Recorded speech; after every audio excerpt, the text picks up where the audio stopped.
ہم یہ دیکھتے ہیں کہ خود صحابہ کے زمانے سے آپ دیکھوں گے مسائل میں ڈسکشن ہوتا تھا، تو یہ کہنا کہ مسائل میں ڈسکس مت کرو، بس جو چل رہا ہے وہ چلو، ہمارے باپ دادا کیا کر رہے تھے، ہمارے یہاں جو چل رہا ہے وہی چلتے رہے، کوئی قرآن حدیث کی بات نہیں بتائے گا، اس بارے میں کوئی ڈسکشن نہیں ہوگا، کوئی اپنی دلائل پیش کرنے کا موقع نہیں دیا جائے گا، بس جو کر رہا ہے بس وہ کرتے رہو۔ تو آپ دیکھو کہ قرآن کی آیت کیا ہے، فَإِن تَنَازَعْتُمْ فِي شَيْءٍ، اگر تم تنازع میں پڑ جاؤ کسی بھی چیز میں، اس میں یہ نہیں کہا گیا کہ بڑی بڑی چیزوں میں، فروعی مسائل میں نہیں کرنا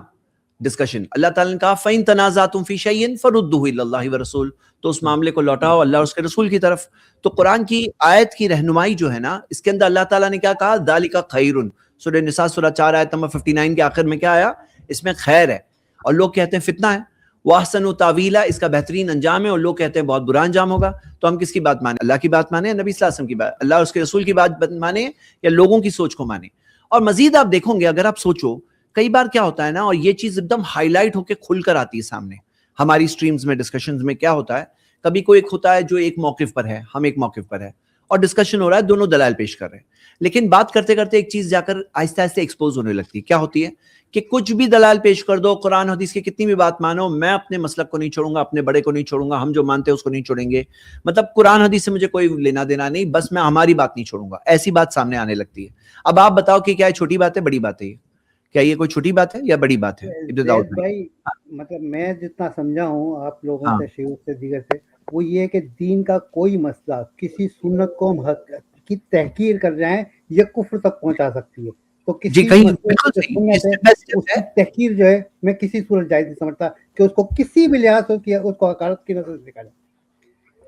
بالکل زید بھائی، ہاں۔ دوسرا ایک تو سوال یہاں یہ،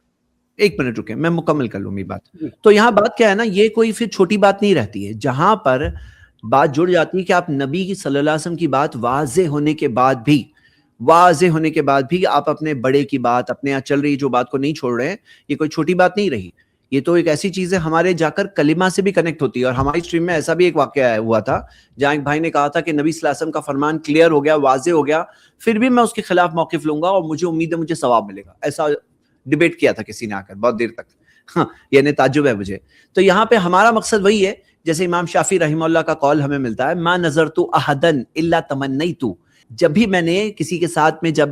مناظرہ کیا تو میری یہی تمنا تھی، ان یظہر اللہ الحق علی لسانہ، کہ اللہ تعالی حق کو اس کی زبان پہ ظاہر کر دے۔ تو ہم یہی چاہتے ہیں کہ حق ان کی زبان پہ آ جائے، بس یہی چیز ہے۔ اور کیا لگتا ہے آپ کو اللہ کی مدد پانے کا کیا طریقہ ہے، اللہ کی رحمت پانے کا کیا طریقہ ہے؟ یہی تو طریقہ ہے کہ قرآن و سنت پہ لوٹو،